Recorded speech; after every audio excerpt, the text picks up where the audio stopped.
evangelho, também existe o falso evangelho. Quero ministrá-lo sobre o tema desmistificando o falso evangelho à luz do novo. O Senhor tem muito a falar conosco nessa noite. Eu tenho certeza que os céus responderão com glória para a manifestação do Deus Todo-Poderoso.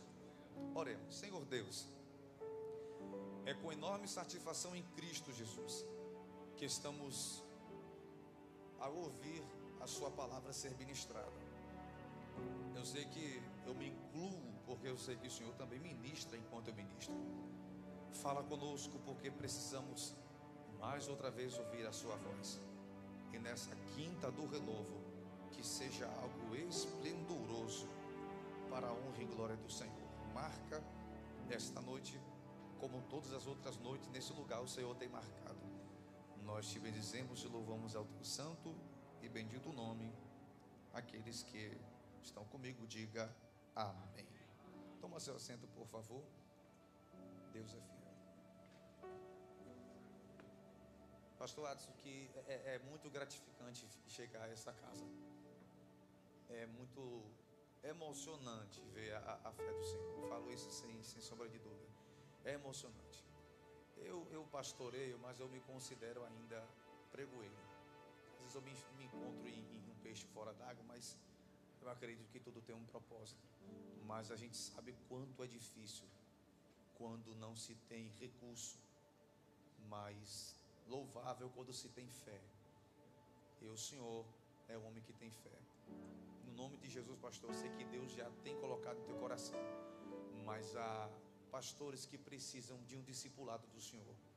A fé que o Senhor utiliza para romper fronteiras fora da bolha é o que muitos precisam aí fora. Enfim, tá? Eu me comovo sinceramente, mas que Deus continue muito mais ampliando a sua mente. Eu estava lembrando da outra vez, quando era lá na Avenida, né, Maranhão, né? Meu Deus do céu, o homem entra no desafio, Deus aumenta o rebanho e faz conforme lhe apraz, tá? O Senhor é uma referência já nesse estado. Eu tenho certeza que Deus fará coisas extraordinárias. Louvado seja o nome do Senhor. É muito gratificante. Eu sinto Deus em citar essas palavras para o vosso pastor, tá bom? Queridos, estamos na carta aos Gálatas, estamos na carta aos... Carta essa do apóstolo Paulo entregando assim aos irmãos em decorrência de algumas situações. O apóstolo Paulo, estando em um lugar à parte que não era a Galácia, ele recebe de alguns irmãos uma carta. Ele recebe de alguns irmãos irmãos esses de Gálatas, que vai lhes informar de um ensinamento que está sendo apregoado nesta igreja. E a gente vai perceber que esse irmão que vai levar um relatório ao apóstolo Paulo vai informar o tipo de ensinamento e vai informar o quão rapidamente os irmãos aceitaram esse ensinamento.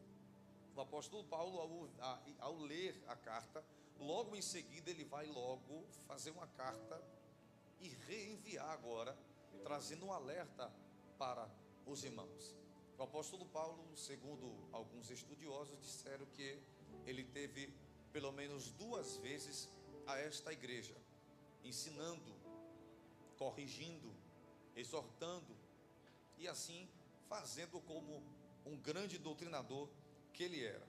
E durante a sua ausência vieram da Palestina judeus cristãos que começaram a disseminar um evangelho com cara de evangelho, com versículos do evangelho, mas não era evangelho. Logo aqueles que tinham ouvido o verdadeiro evangelho vai detectar que isso não passa de algo adulterado.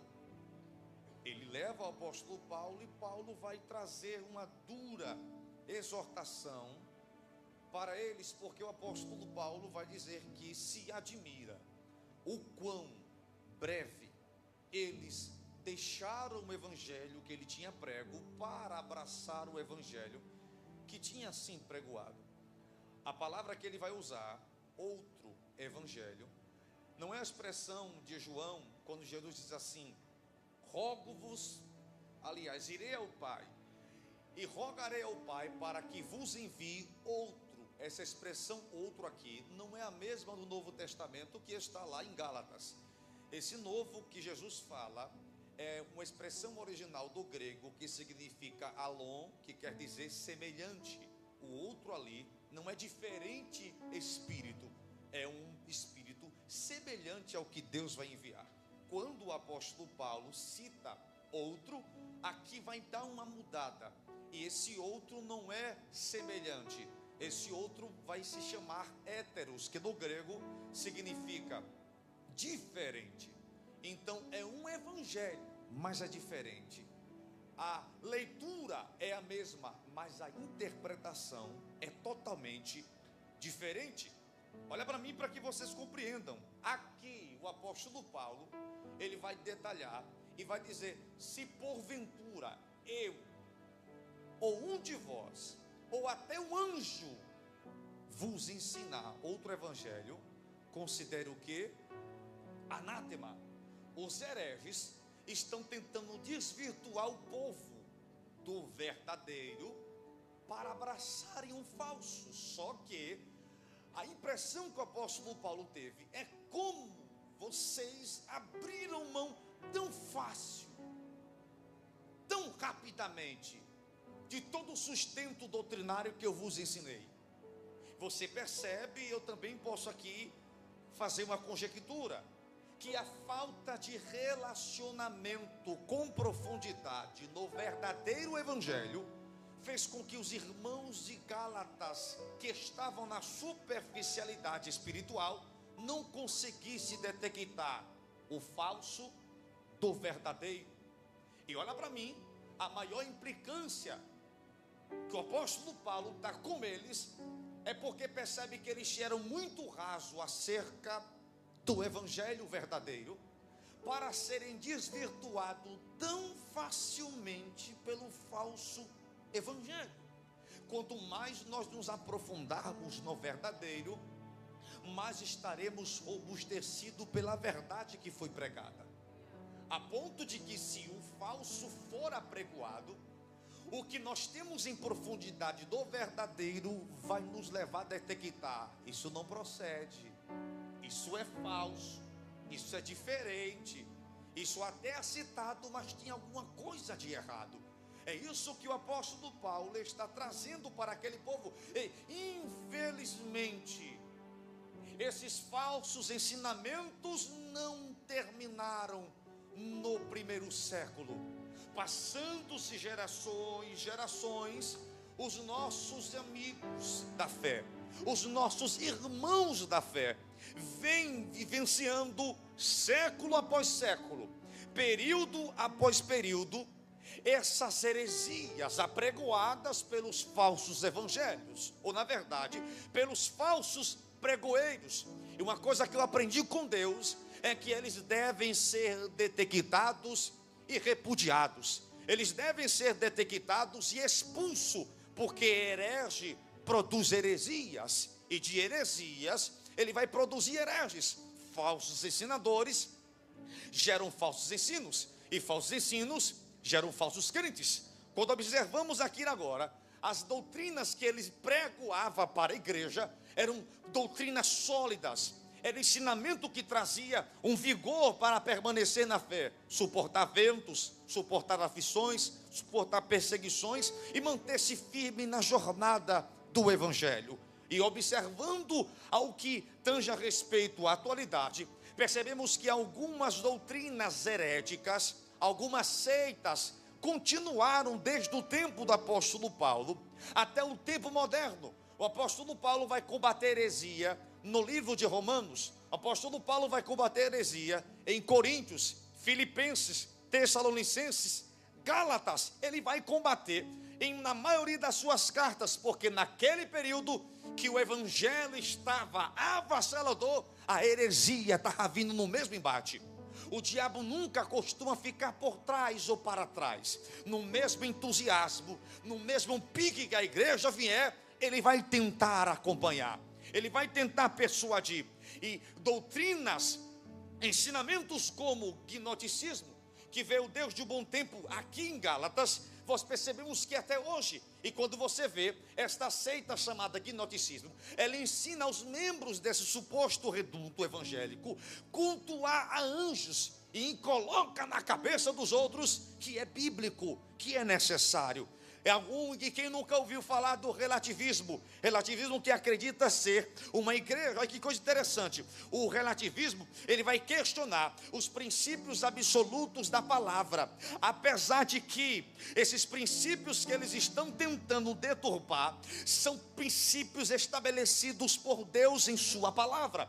Nenhum princípio de Deus vai cair por terra, porque o que foi escrito foi inspirado por Deus. Quem nunca ouviu falar da teologia da prosperidade, que ensina os seus entes, os seus membros a observarem mais as coisas materiais, ir em busca mais das bênçãos materiais do que das bênçãos celestiais. Nesses redutos evangélicos, certos crentes saem mais com vontade depois de um culto de se tornar um milionário do que um missionário. São certos lugares que distorcem a verdade de Deus. Quem nunca ouviu falar da teologia da hipergraça, que faz com que os crentes sintam-se acomodados em vossos pecados? Pode pecar, pode adulterar, pode se prostituir, porque o perdão está aí, Deus aceita, te perdoa e bola para frente. Esse tipo de hipergraça não condiz nada do que se trata verdadeiro evangelho. Olha para mim, porque não para por aí. Eu tenho uma tal de um ensino chamado universalismo, que diz que todos serão salvos, inclusive Satanás. Isso aqui é repugnante. E quem não lembra também do liberalismo teológico, secretismo religioso, onde eles afirmam que todas as religiões levam a um só destino, e isso é totalmente contraditório com o que a gente aprendeu no evangelho. Nem toda religião vai conduzir a um mesmo destino. Por quê, pastor? Porque a palavra esclarece: só há um caminho, só um que é a verdade, só um que é a vida, e só por ele que nós iremos ao Pai, que nos conduz ao céu. Então a religião não encontrou Deus, não é assim. Não foi a religião que encontrou Deus, não foi o homem que encontrou Deus, foi Deus que desceu e decidiu se revelar para o homem. Então esses tipos de heresia, cuidado, porque do ponto de vista cristão, heresia é um ato de um indivíduo ou de um grupo de afastar-se do ensino da palavra e adotar para si conceitos que leva a patentear os seus ensinos, os seus verbalismos, exatamente igual à palavra. E queridos, por mais que um bispo, arcebispo, papa, sei lá quem for, venha pregoar o seu dito de verdade, nenhuma verdade dita pode se tornar maior do que a verdade que já foi escrita. Essa, ela é inspirada por Deus, essa aqui não falha de maneira nenhuma. E olha para mim, para que você entenda, há um certo tipo que eu estudei por esse tempo, porque é uma teoria chamada do homem religioso. E a teoria do homem religioso afirma que todo homem, ele está apto, ele está declinado a alguma religião, porque o homem sente-se a necessidade de buscar resposta quanto às suas dúvidas na religião. Perguntas como ele quer saber: da onde eu vim? Por que eu vim? Para onde eu vou?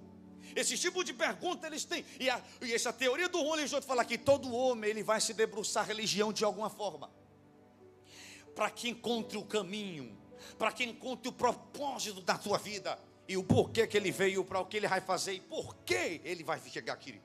E entendemos isso aqui, que tão certo como vive o Senhor, o que tem levado em consideração aqui é que nem todo caminho leva ao céu.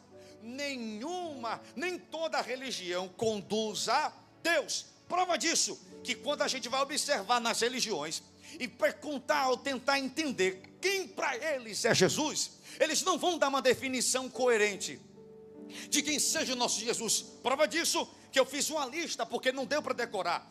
Para o judaísmo, Jesus foi uma figura histórica. Para o adventismo, boa parte dele, Jesus foi o anjo Miguel. Para o espiritismo, Jesus foi o Espírito que encarnou na terra e fez boas obras.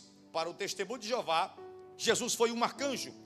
Para o budismo, Jesus foi um ser iluminado. Para o candomblé, Jesus foi um orixá. Para o hinduísmo, Jesus foi um avatar. Para o Sheichunuê, Jesus foi um guia espiritual. Para o islamismo, Jesus foi apenas um mensageiro. Para o mormonismo, Jesus foi irmão de Satanás. E para o alienismo, Jesus foi um alienígena. A verdadeira resposta de quem é Jesus não está em nenhuma das religiões ou dessas que eu citei, por dois motivos. Me pergunta qual? Religiões não definem quem foi Jesus, e essa não é uma coerente forma de se expressar acerca de quem é Jesus, até porque cada uma decide definir Jesus como um mensageiro. Jesus foi um mensageiro, Jesus foi um profeta, e na verdade eles não definem de maneira coerente. Sabe por quê? Porque Jesus nunca foi, Jesus sempre é. Glória a Deus se você pegar, porque quem foi um dia nasceu, viveu, morreu e acabou. Jesus viveu, morreu, mas ressuscitou, está vivo até hoje. Segundo motivo, com todo respeito às religiões, para não parecer que sou intolerante religioso, o Jesus dos crentes não é irmão de Satanás. O Jesus dos crentes não é um avatar. O Jesus do crente não é um orixá. O Jesus do crente não é um alienígena. Sabe quem Jesus é? Se eles querem de fato saber quem Jesus é, eles não têm resposta, porque a verdadeira resposta não está no Sheichunuê, não está no candomblé, não está no espiritismo, não está no o verdadeiro motivo e a definição de quem Jesus é está na boca da sua igreja.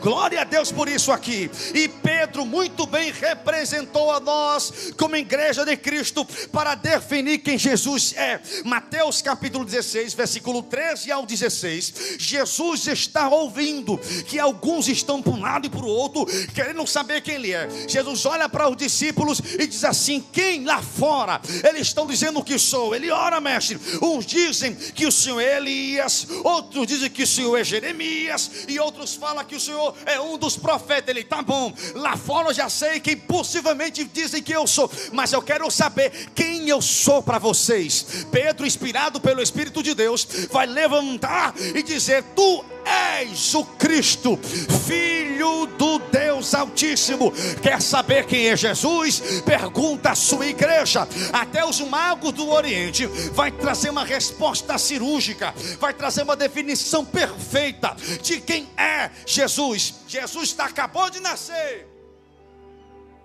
e os magos do Oriente, eu falei os magos de onde? Está vindo do Oriente. Ele vai dar uma das melhores respostas a definir quem é Jesus. Ele vai gritar no meio de todo mundo, pastor Atos, vai dizer assim: onde é que está aquele que é nascido Rei dos Judeus? A gente ama a Bíblia e gosta de detalhar. Onde é que está aquele que é nascido Rei do Ju? Sabe o que ele está dizendo? Ele não nasceu para ser rei, já nasceu sendo rei.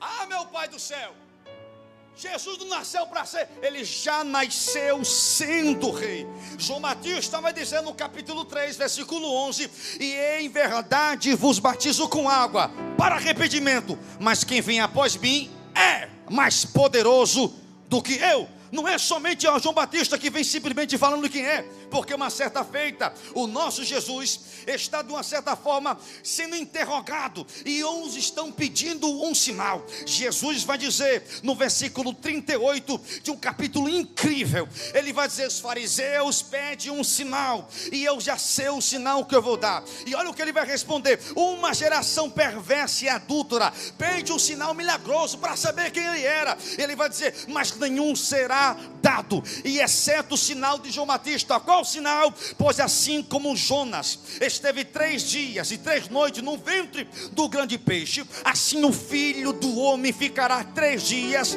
3 noites no coração da terra. Os homens de Nínive se levantaram no juízo com esta geração e a condenaram, pois eles se arrependeram com a pregação de Jonas. E agora está aqui o que é maior do que Jonas. A rainha do sul se levantará no juízo com esta geração e a condenará, pois ela veio dos confins da terra para ouvir a sabedoria de Salomão. E eis aqui está quem é maior do que Salomão. Jesus é maior do que Salomão. Lá vem João em seu evangelho, no capítulo 6, versículo 46. Ele é o pão da vida, ele é a luz do mundo, ele é a porta das ovelhas, ele é o bom pastor, ele é a ressurreição, ele é a videira verdadeira, ele é o caminho, a verdade e a vida. E para fechar com chave de ouro, para o diabo morrer logo de infarto,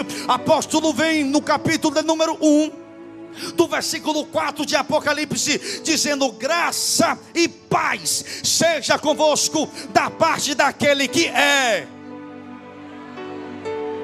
que era e que há de vir. Ele não disse da parte daquele que simplesmente foi e agora é e será depois. Por quê, pastor? Porque Jesus está fora do tempo.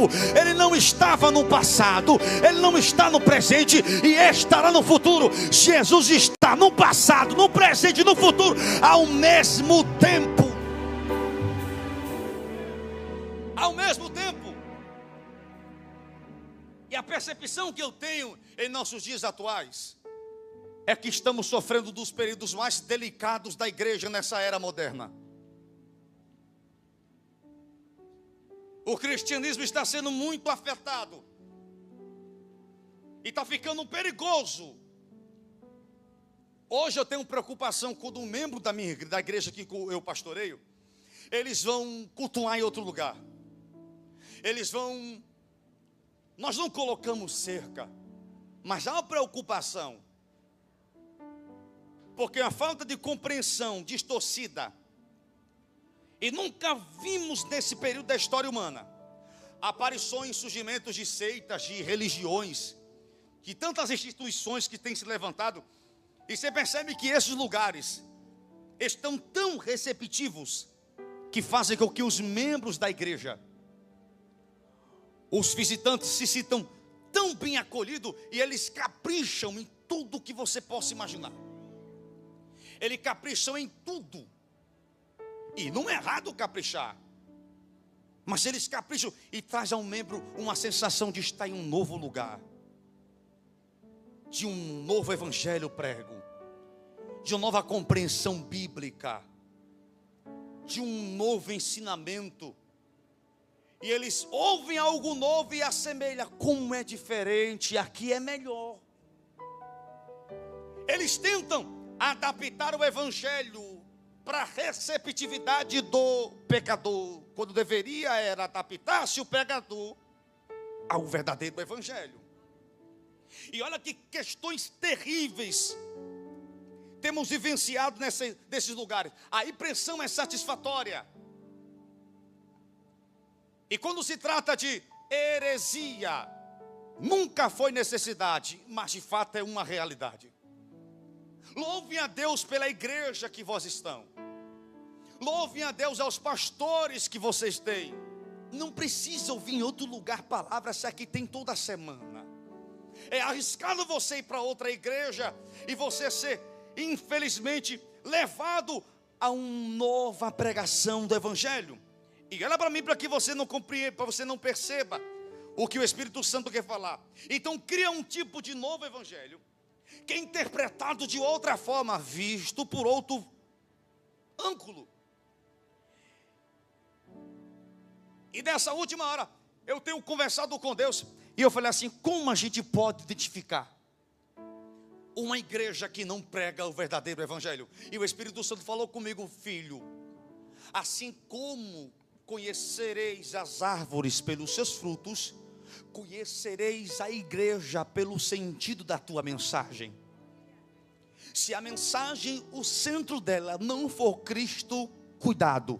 Porque se Cristo não está no centro, alguém ocupou o espaço que é dele.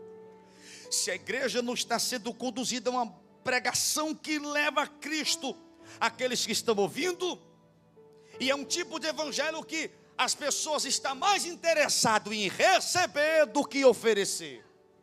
O sentido deles no culto é: Deus te trouxe para você receber. Quando o culto começa, eu oferecendo. E olha que coisa interessante, eles vêm e é um tipo de evangelho que faz a pessoa ter do que priorizar o ser. Desde o início da criação, Deus não fez começando entregando Adão. Deus primeiro começou fazendo Adão. Antes de Deus dar o jardim a Adão, antes de Deus entregar Adão a sua esposa, Adão primeiro foi levado a Deus a ser. Ser o quê, pastor? Imagem e semelhança de Deus. É um evangelho que faz a gente lembrar que é filho, mas faz esquecer que é servo. Um evangelho que ensina a amar a Deus, mas não ensina a temê-lo. É um evangelho que dá às pessoas a ênfase que Deus é o Abba, Deus é Pai, mas não te faz lembrar que antes dele ser Pai, Ele é Deus e Senhor. Então continua sendo Senhor, porque o fato de Deus ter nos tornado filho dele não anula o seu senhorio. Ele tornou-se Pai, mas antes dele ser Pai, Ele é nosso Deus. Um evangelho que põe na cabeça dos membros que Deus é amor, mas esquece e anula a sua justiça. Só que muitos não entendem que Deus não começou sendo amor. Deus começou revelando a sua justiça. Deus disse para Adão: de todas as árvores daqui você pode comer, mas aquela ali você não pode comer. E se um dia você comer, Adão, você morrerá. Quando ele comeu o fruto, Deus deu um carinho nele de amor, foi? Errou, justiça. Deus começou revelando justiça do que revelando o seu amor. Olha para mim, para que você não perca a linha do que o Deus está introduzindo ao nosso coração. Então perceba que são pseudos ensinadores, mas na verdade são verdadeiros heréticos, que conduz o povo. E cuidado com o quê? Com esse negócio lá fora de mentoria de sei lá o quê, discipulado de sei lá o quê. Cuidado com isso. Depender de quem seja, pode ser uma verdadeira lavagem cerebral. Tem discipulado toda semana na igreja, tem palavra toda semana. Não, é discipulado de Beltrano. Tu não sabe nem de onde ele veio, não sabe nem com quem é casado, não sabe nem se está com a vida ou não está, mas vai lá. Queridos, pelo amor de Deus, está muito perigoso. O que o vosso pastor, mas a vossa pastora, luta anos, rala para construir. Irmão, olha, eu falo para o povo lá, para eu levar uma mensagem para eles. Eu não recebo mensagem como revelação, não. Deus dá uma luz da palavra e eu vou navegando, eu vou pesquisando. Irmão, é horas de oração, é períodos de jejum, são madrugadas a fio com Deus, tempo para levar uma mensagem sadia. Mas esses infelizes heréticos, queridos, em frações de segundos, desconstrói tudo que há tempo nós lutamos para construir na tua mente. É por isso que o apóstolo Paulo vai dizer em Romanos capítulo 12, versículo 2: o que? Não vos conformei com esse mundo. Em outra tradução bíblica, não vos conformei com o sistema desse mundo, mas transformai-vos pela renovação do vosso entendimento. Olha para mim, para que você entenda esse tipo de evangelho antropocêntrico que tem pregado por aí, levado você a entender que você é a última bolacha do pacote. E tem uns que falam: coloque o pé que Deus coloca o chão. Vá nessa. Vá nessa. Para você utilizar, irmão, tem coisa que é loucura, tem coisa que não encaixa.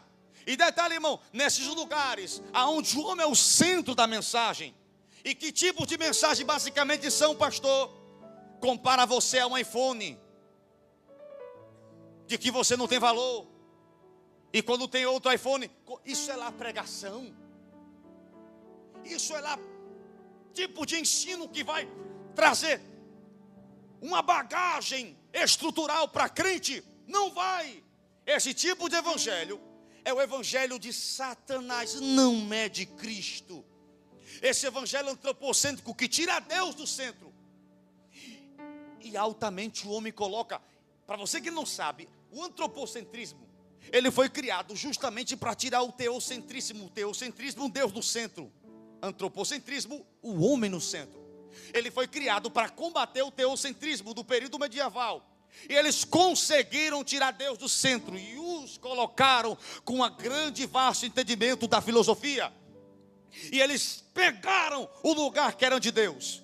Mas lá fora, na praça, na feira, aonde ele quiser, lá fora eles podem se dar um centro. Mas aqui dentro, o centro só pertence a um. Aqui dentro o centro é só dele, é de Jesus Cristo. E observa uma coisa: quando o homem se torna rei, Jesus não aceita ser príncipe. Ele abandona o lugar, pega as suas malas e vai embora. É por isso que a igreja de Laodiceia, já estou finalizando, é por isso que a igreja de Laodiceia é a igreja que Jesus está batendo na porta. E sabe por que ele está batendo na porta? Ou não sabe? Porque ele não está pelo lado de dentro, ele está. E pasmem, cada igreja das 7 do Apocalipse representa um período dentro do cristianismo. Se são 7 igrejas, 7 períodos. Primeiro período, que é a igreja de Éfeso, representa o período apostólico. E vou repetir de novo para ser bem resumido, para concluir a ministração. 7 períodos. Começa desde a ascensão de Cristo aos céus e termina no arrebatamento. A igreja de Laodiceia é a última. E o último período da igreja está representado em Laodiceia. E que período é esse, pastor? Onde Cristo está mais fora de algumas igrejas do que dentro. É por isso que ele está batendo na porta e dizendo o quê? Eis que estou à porta aí. Sabe por quê? Tomar o centro dele. Ele saiu da igreja. E ele fala assim: se ouvires a minha voz e abrires a porta, ele vai fazer o quê? Entrarei e cear. Na casa antiga daquele período, a mesa não ficava no canto direito e nem no canto esquerdo. A mesa era montada no meio. O que ele está falando é: estou na porta batendo, vocês tomaram o meio, mas se tu abrir, eu retomo o meio, entro na casa e cearei no meio, mas somente eu permitirei. Vocês estão me ouvindo? Permissão do pastor Atos, se coloca em pé. A hora chegou. E finalizo com algumas palavras para que vocês me compreendam. João Calvino fundador da teoria, ou na verdade do calvinismo. Sabe o que ele disse? Eu seria. Olha, ele falou uma coisa muito interessante. Ele diz assim: olha, se um cão late quando o seu dono está sendo afrontado, eu seria um covarde de ver a verdade de Deus ser afrontada e ficar em silêncio. Porque quem cala muitas vezes consente. A igreja nunca ficou calada em certos assuntos. E estou vendo a igreja muito calada nessa última hora. E é preocupante quando a igreja se cala.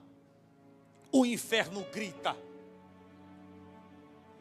Eu sei que é maravilhoso a gente ter uma graça de Deus renovadora no culto. Eu sei que Deus está renovando aqui, mas a renovação de uma mente que precisa ser renovada pelo conhecimento da palavra. E eu sei que muito isso aqui tem, e é vasto. Só que olha para mim, para que eu entregue o microfone para o vosso pastor e vocês possam ir para casa. Não deixe a verdade de Deus ser afrontada. não vivem a superficialidade barata. Tu vai precisar da profundidade bíblica no evangelho para você defender pelo menos a sua fé, e pelo menos você não ser levado a qualquer vento de doutrina. Porque não adianta o vosso pastor ficar aqui ralando com a sua esposa, que é pastora também da igreja, em cultos da palavra. Porque o culto que tem pouca gente é o culto da palavra. Eu comecei a pegar FIB lá na igreja, o povo veio comigo, graças a Deus. Mas irmão, se você perceber, culto profético está assim. Aniversário da igreja, não vai ter canto aqui, vai ter que colocar em outro canto. Mas quando é culto da palavra, quem vai pregar? Não é Renan Lopes, não vou. É o pastor, é? Não sei se eu vou. Mas se coloca alguém do gosto da pessoa, na hora entra, na hora vem. E outra, crente firmado em Deus, a maior prova não é quando ele vem para os cultos festivos não, viu? É quando o pastor fala assim, vou lavar a igreja. Aí ele vem. Vou precisar de alguém. Vem ele e vem mais 3 da rua, que ele catou e trouxe. Nas pequenas coisas, Deus traz grandes revelações. E finalizo com essas palavras. Cristo está à procura dos verdadeiros protestantes dessa última hora. Deus me deu uma mensagem tão dura, e eu fui levar para um lugar. O senhor sabe como é. E Deus falou assim, tu vai levar a mensagem para aquele lugar. E a mensagem já começava. Que um profeta falso veio e arrebentou o profeta novo. 1 Reis capítulo 13. Deus tem que puxar um homem de Deus de Judá para vir para Betel, que é casa de Deus, porque na casa de Deus não tem homem de Deus, ele tem que trazer de fora. Irmão, eu falei, meu pai vai arrebentar tudo. Aí eu estou subindo o monte, aí vem aquelas irmãs do coque e fala assim, tu tens uma mensagem que tu vai pregar, e tu pregarás essa mensagem e vão te silenciar. Só preguei uma vez nesse ano. Passei o ano todo. Eu falei, eita, deu certo. Porque a palavra de Deus não cai por. E a palavra de Deus hoje aqui é um alerta para os irmãos. Não adianta querer buscar alimento em outro canto não. Aqui já tem o suficiente. Vou ser sincero, para que tu vai me ouvir lá na Piabeta se Deus tem um tutano bom e tem pirão bom para você aqui? Não tem anexo precisar de outra se tem uma que já é suficiente. O problema é que o povo está em busca de coisas diferentes, de coisas novas. Aí vai em busca de outro tipo de evangelho, em outro tipo de igreja, quando na verdade não tem que ir atrás de um novo evangelho, e nem de um novo lugar. Tem que se submeter ao lugar que está e já está pregando o evangelho que tem. Eu quero que você coloque a mão no seu coração, por gentileza. Porque Deus veio à procura de você que não vai se calar com aquilo que deve ser falo, que não vai recuar com aquilo que tem que ser pregado. Desde a última vez que eu vim para cá, quando eu fui embora, Deus falou, tu vai pregar essa mensagem para algumas pessoas. E eu tenho certeza que Deus está livrando alguém aqui de não ter que migrar para um lugar que parece ser ideal, mas tu não conhece os bastidores que tem. A palavra bonita no púlpito de alguns lugares não quer dizer nada, porque mensagem hoje tem de graça no PDF. Esforço hoje para pregar tem de muito na internet, é só comprar. E Deus não está em busca de comida requentada. Deus está em busca de quem vai em oração em profundidade de Espírito, para trazer as revelações de Deus celestiais, para trazer um novo estilo de vida para quem abraçá-los. Eu estou informando para você que chegou a hora da igreja não se calar mais. Problema se o sistema vai se levantar, que se levante. Problema se você vai ter que ser confrontado, problema deles, porque querido, quem não aceita o confronto da verdade é prova que vive no comodismo da mentira.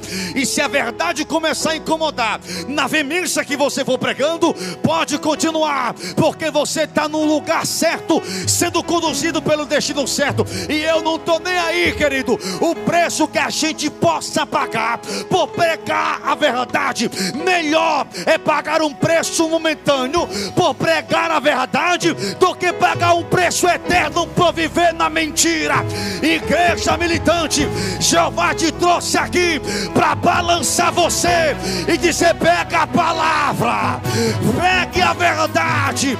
Mas pastor, vão perder a minha cabeça num prato, não tem problema. Colocaram Jeremias no calabouço, mas ele não abriu mão da verdade. Colocaram Jeremias no canto, mas ele não abriu mão da verdade. Bateram na face de Jeremias, mas ele não abriu mão da verdade. Cortaram a cabeça de João Batista, mas não abriu mão da verdade. Eu estou aqui com uma voz de Deus profética para falar para alguém as palavras de Martinho Lutero. Qual pastor? Pai, se possível, mas a verdade a qualquer preço. Cadê você que veio para esse culto dizendo: eu vou levantar a bandeira do Evangelho e não vou parar? Quem quiser ouvir, ouça. Quem quiser ouvir, ouça. Mas eu vou pregar a palavra, e não tem sistema que me pare, não tem ladrões que me impeçam, não tem maquiadores que vão me interferir. O que Deus colocar na boca, abre bem a boca, Jeremias, porque eu, o Senhor, vou te encher, vou te encher, vou te encher.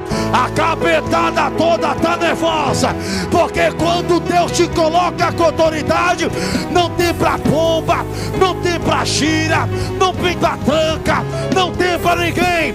Deixa a vela preta vir, vela amarela, vela vermelha, vela sei lá o que.